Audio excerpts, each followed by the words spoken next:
These are the confessions of a rugby fixer. I'm Harry the Rugby Fixer, and rugby tried to fix me. Got pretty close. So I follow the wisdom of rugby, the patterns of a perpetual fight for possession, quick shifts from defense to attack and building phases, but also learning how to win and lose with honor, but lose hard. This is the final episode, the season finale of this particular mini-series of the Confessions. Confession 6, I believe. I've always loved those films where there's a mission dark and dangerous, where the leader has to pick the right type of person and skill set to rob the bank and climb the mountain in the dark, or scale the fortress, or steal state secrets, or woo the beautiful queen, extract the hostage who'd lost hope in some rabid, rotted prison. First 25 minutes of the film is always the best part. It's the selection, and whether it's mirrored now in reality TV with SAS, Who Dares wins. But that's the best part of picking the right people. And you know that at the end of the movie, if you get to the part where it fails or one guy gets shot, it's the safe cracker, and someone else has to crack the safe. Then we realize that versatility and specialization must live hand in hand. I had a birthday party not too long ago where I wanted to invite 27 people from around the world that were really important in my life, and eat at a restaurant called 27, and it commemorated the age at which so many great rock stars died, unfortunately. But every table had a mix of people, and not only was I selecting the people who would come from Cape Town, from Durban, from London, from Sydney, from New York, and arrive at this place and roast me, I also had to think about how they all connected with each other, the composition. I fix things. I handle scandals. I dig into mysteries. I tell boards of directors what we face, what the CEO really did, how partially guilty he is, and before we go out there and sponsor those lies, which only get worse if we have the wrong information. Or I fix blackmail, or I hack a hacker, or I open a shut gold mine, as we learned in a prior confession with an axe. But while some of those projects are solo or slender, streamlined, small team gigs, or even solo, like walking the bridge on the border with a lying paramedic telling me where exactly a person died, which affected succession plans in the hundreds of millions of dollars, and just feeling in my gut that she hadn't died at all, despite the cathedral funeral in Monterey and the death certificate in Texas. Those are one riot, one fixer jobs. Agile, unencumbered, more like tennis angles, put it away, win slow or quick. But there are jobs that are more like rugby, 15 on 15 with big bomb benches, a massive corruption probe, and allegation of trafficking on a lonely frozen airstrip in the Arctic Circle, where it took us an hour just to dress and an hour to defrost, with each snowmobile trek and a small kind of army, which happened to be actually Pacific Islanders who were freezing even worse than I was, to help us keep us all safe as we uncovered a terrible scheme which was going to, in the end, change life forever in that village. That takes a team. It takes specialization, but also versatility. There was a scandal about a city's evidence files, criminal cases, all undone, 22 terabytes gone. Who done it? How connected were they? Who might have been paid off? How do we even start to look at the amount of evidence? The bid that the city approved to do the investigation had to imagine what we do before we even knew what it was. So that kind of team building is like a squad built around a game. One or two knockout matches in Australia in 2027 down under laws that we're not even sure will exist right now, against a foe we can only guess, in weather we can only surmise, somewhere in Sydney or Melbourne. And cards and catastrophes we must divine and wonder. Big jobs take big groups and not just players. Those take teams and selected by hand, and we have to do it when I'm fixing, and we have to do it in rugby. Someone in Buckland or for the British or Irish Lions in the end has to make the call on player 33, and maybe it's a call on player 34 and 34A. Sometimes player 34A is like Andre Pollard, who has to make a kick or has to make sure that he slides just right under the way of Kurt Lee's kick out so that he doesn't falcon France to a win. Sometimes it's that final cut. Stephen Donald for the All Blacks, third string fly off, who'd been fishing in 2011 whilst Dan Carter was doing underpants and adverts. So how do we pick? How do we imagine? Intelligence testing is focused, I think, a lot on how to build a bridge that stands 150 years and has architectural stability, or a symphony or a constitutional value, maybe the ability to memorize or sort analogies or think of a brain or a heart transplant operation or be funny for strangers on demand or write a song that makes everyone cry for generations, even if you don't understand the words, because of its truth and beauty. But I think picking is also smart. I think picking the right friends, the spouse who gets you, who never leaves you but also never bores you, the right profession, the right firm within that discipline, the right cove by the sea next to the fish shop on a quiet house in the middle of a desert, or picking the right philosophy, the right tribe. And of course, choosing Western Province Stormers in the box, and this channel. But if you don't believe me, think of the misery that comes to your life with the wrong choices in all of those categories. The where, the who, with whom, and the when. So selection always will bite us in the arse if we don't get it right. It's not always the book smart guys who get those selections right. It's the great equalizer, selection IQ. Who is good for me? Because when we're honest, it's a disappointment, which is the great problem of life. Deep disappointment in those we love the most. Even disappointment in ourselves, which is, the person we technically supposed to love the most. Me, when I disappoint myself. But picking other people too, and that they will disappoint you. Picking, that was us. We picked, no excuses. In the end, your story of your life will be told by who you picked. I didn't know you'd play like that. But that's the thing. You're supposed to be able to see that before it happens. Knowing and guessing well and seeing things ahead of time, this is picking a winning team and handling disappointment together. So I've found that there are 3 traits that are incredibly invaluable and 3 that are incredibly destructive when I pick a team or interview a prospect or test a wannabe fixer. Everyone tells me they want to be investigations. They hear of my cases and they go, oh, I want to do that. I want to go to a gold mine in Honduras and get an axe and use it to scale over a wall and solve an international problem. But I think rugby teaches us that not everyone is cut out for that.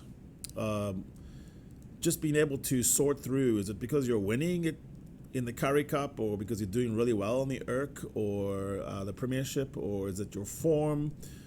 Why is there 11 Sharks going the end of your tour and only a couple of Stormers? Why wouldn't it just all be Lions? Why is no one Lion going? Because it's not really that easy. You have to have the skills, a 50-meter exit, a 3 to 4 second hang time kick on your box kick. You got to have the proper elbow and length from the base if you're halfback. If you're number 9, you've got to be fit for purpose. You've got to have a height and wingspan if you're a lock, or you're just not going to work out. You have to have speed and agility as a wing. You have to know where your feet are in relation to the touch line. You got to have power in the carry if you're going to be a number 8 or the heavy carrier for the team. You got to have hands and collision durability if you're going to be a 12. Dukes Delende just doesn't seem to ever get hurt, and that's a skill unto its own. You got to be a proper mastiff if you're a prop. You got to be a bouncer if you're a blindside. You got to be a bank robber in mindset if you're going to be the open sider. You've got to make the 3-foot putt every time if you're a hooker. And at 15, you got to know what will happen before it happens and make it happen anyway. But when I'm rolling up on an organized IP theft gang or looking at people moving white-collar crime operations from the Philippines, from Manila to Mexico City to Miami, and I have to get a college professor to tell me everything, or a hotel bellhop to confess, or the wife of a suspect to actually tell me something that's useful, or go into a house to prove or disprove that it has 12 people in it trapped. I cannot do all that myself, and I have to construct a team which will work together and handle disappointment, because rugby has disappointment in it every single match. So I look for those other traits beyond the skill sets. I look for these good things. 3 things in particular. Number 1, are you ready? Are you going to be late? That's its simple form. But are you really going to be ready? Or are you going to be like, oh, no, now I see it. Now I watched the film now. I didn't fold on time. I didn't hear the ref. I didn't start crisp. I hadn't found my flow. I didn't have the right stuff on. I got something wrong. My shoelace was this. Are you ready? Are you ready now? Are you ready to go? Will you have your witness done? Your impressions written up in the proper verb tense, clean, ready for a press conference, ready for press release? Can you defend every word on the piece of paper? Are the things that you get from people to tell you things, are those things true? Is your mind right? Is your mind right with rugby? Are you focused? I don't care if there was just something terrible happening in your actual private life. Can you use the events on the pitch or in this investigation to just come back and be okay? Are you ready to hit at the right height? Are you ready, or do you need stuff, a special pen, mom spaghetti, the right lighting, the ambient temperature, whatever? Are you ready? No excuses. The whistle blows and the ball's in flight, do those revolutions, and you are the hunting that lifted lock, but not too soon, and you're ready to go. Or are you that lock coming down with the ball and taking that first hit on an early Saturday morning? Ready players don't make excuses. Ready players know the score. They know the time on the clock. They know which shoulder the opposition 12 likes. They know which part of the pitch is the wettest. Ready players have built up their delts so they're ready to go in that tackle zone. Ready players can hear in real time and understand what the referee means behind what he's saying. Readiness is steadiness, and teams built on being ready are ready to win. That's the first. The first trait is just to be ready. Second is, do you know what you're not good at? I'm a part of a trivia team that tends to win a lot in this supper club that convenes every month. We're not that good in the beginning, but now we got good because we know which players don't really know what they say they think they know, you know? There's a salamander, an amphibian, or a reptile. Like, some people on our team can say, oh, I know that, and you know they don't. Other players on the team, well, they're very reluctant to say they know something. So when they do say, I've got this, we stop and just take it.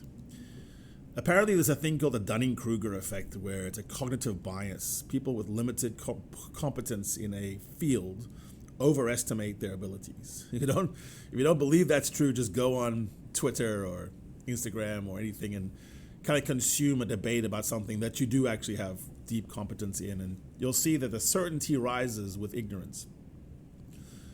And as we know more and more about a field and we dig in, we are aware of our limits, and we know what we're not good at. So we sometimes bat at our own stats, you know. We remember that one time we kicked a 50-22, so we go for it forever now. Or, I've got the perfect shot that goes under the tree but then rises up to the green. So I always try that low percentage. In tennis, which I play a lot, I'm good at backhand, overhand smashes. I mean, I just have a shoulder that works that way. I can put a lot of mustard on it. But for real, do you think that my backhand overhead smash is better than my forehand overhead smash? It's ridiculous. So I need to know what I'm better than at something else. Similarly, thinking that because at one time a person confessed to you, that makes you better than someone else who's always being told juicy tales everywhere. is a person who's not self-aware. We are living in spectrums all over the place. Carrying a ball into traffic, that's not for all. Cleaners who carry okay, like a Franco Mustard, they can make a living. They won't shirk the carry, but don't get in the way of Visa. Don't offer yourself in the path of someone like the Allende. If you needed to get the mother of a preacher who'd stolen money and started a car sale business in Mexico on the side to come clean and help us, how do you get a mom to turn on her own son? That's like the kicking of a 50-meter goal to knock out England. So very, very few players can do that back to back to back 3 weeks in a row. And the making of the penalty by the picture for the ref by Ox, that's not something that everyone can do very easily. And so the thing is, Andre and Ox wouldn't swap. They wouldn't. Andre wouldn't say, "No, I've got that scrum," or Ox wouldn't say, "Yo, I'll take the kick." But in life, we always doing that. People arguing about, I can do all of it. You know, we would know not to swap if we're a prop and a fluff, but somehow in life we can argue that. So are you ready? Or do you know what you're not good at? And then the final thing I'm looking for when I'm hiring someone or putting them on a team or elevating them or training them to become a fixer if they want to be is, can you be a bad guy too? It's very rare that you win a cup or a war, the kind of case I handle with totally clean, pristine hands. You know, just you can look pretty, and I don't mind it if your Instagram is virtuous. But when your friend or your son, your teammate's in trouble, and it's time to get down, and you get a text, and you know it's real, and it's asking you to be at a certain place at a certain time with an exact amount of cash and maybe the right tool for the job, you better just do the thumbs up text and be there. I mean, if you're squeamish about it, I don't know if you're that much of a father or a friend. And rugby is full of times like that. Isolation is killer. You know, not helping each other, missing the dirty clean, waving your hands under the poles and talking about someone else doing something wrong. We're not soccer goalies. You know, we stick. You either stick or you quit. I wouldn't quit. I don't care what you've done. I don't. If you're my family, you're my friend, and you're my teammate, we're going to stick. A win is worth it, but a win comes at a terrible cost. The amount of want to is so much more than we think, more than talent. Once I saw John Daly warming up next to Tiger Woods in Augusta. John Daly had some M&Ms in one hand, a smoke, and he was chugging some Diet Coke. That was just alternating on left hand. With his right hand, he was stroking a wedge off of a hard pan, lifting it clean, and hitting that thing exactly onto what looked like sort of a tractor, one of those big, lawnmowers. Like over and over, the divot perfectly striped, just unbelievably skillful. Without that guiding left hand, looking around, smoke in the mouth, popping M&Ms, and just stroking it. At the end, his divot, the divot package was a perfect rectangle. Tiger had a psychiatrist, a swing coach, and someone just to massage him. And he was working on every part of the swing. Perfect harmony. If I had to guess, probably Tiger had 80,000 more hours of practice than John Daly. John Daly had the talents. But you saw the results. A guy like Tiger was willing to get really dirty. Not, always trying to bail out or have something to take away the edge. What are the three traits that I cut? What are the three traits that I won't have on my team? That even if you had the world's most talented rugby player, he doesn't make the team. The lone wolf, the gunslinging cowboy. Listen, in this life you have to talk, you have to respond, you have to reveal, you have to reply, you have to share, and you have to forgive. It's really difficult how much you got to share and forgive on a championship team. I'm not talking about being talkative per se. You could be pretty quiet. Peter Steph Toy is not really the loudest guy in the world, but he still communicates on time, and he's ready. And he's not a lone wolf. Everything he does is connective. So when I say don't be a lone cowboy, I'm not against cowboys and horses. I love horses. And I love the people who love horses. I love the people who ride. That's why we can accept a scrum half on our team in rugby, by the way. I've always thought of them as the jockey. They're just slapping your ass at the end, yelling at you, screaming at you. They're just trying to harness this big beast, this pack. One of my favorite books in the world is by Cormac McCarthy, the late Cormac McCarthy, and it's called All the Pretty Horses. And what he writes about, it makes me think of rugby in a strange way, but it also makes me think of my life. What he loved in horses was what he loved in men. The blood and the heat of the blood that ran them. All his reverence and all his fondness and all the leanings of his life were for the hearted, and they would always be so and never be otherwise. I always want the heart, but heart comes with friends, it comes with love, it comes with connective tissue. The oneness of a rider and a horse at full flight, both knowing exactly what they need. My second trait that I would always cut and stay away from is if you cannot say you're sorry. You got to say you're sorry. And you got to say you're sorry in the moment. I don't want to have to go around the mulberry bush and try to find you and chase you for your reluctant, bare sorry. The third one is kind of related too, is if you still think you're perfect. So you're the lone wolf, the gunslinging cowboy, he doesn't communicate, you cannot say you're sorry, and you still think you're perfect. I'm not sure I can handle that. I'm not sure I can work with you. These confessions have come slowly and not that easy for me either. But I wanted to create a story because I think the South African story belongs on the world stage in a much higher and different level than it has. And I think rugby is the perfect template from which to tell the story. We follow a team with a story and a name. A name from the 1906 era, maybe, just as a reaction to the British press trying to name us. And that was done in the shadow of a war, 2 wars. And since that time, about 950 fortunate men, not perfect, not all that good, not all totally bad, who are part of a slow fix of 100 problems, blood all around, and you stick or you quit. And I don't care what you've done or your father's father, what he did too. It's more about, are you ready? The Springbok story is about being humble enough to know where you need help, and if you bang, then ons maak 'n plan. Will you tell me the truth on time? Can you man up to be brave enough to say that you're wrong?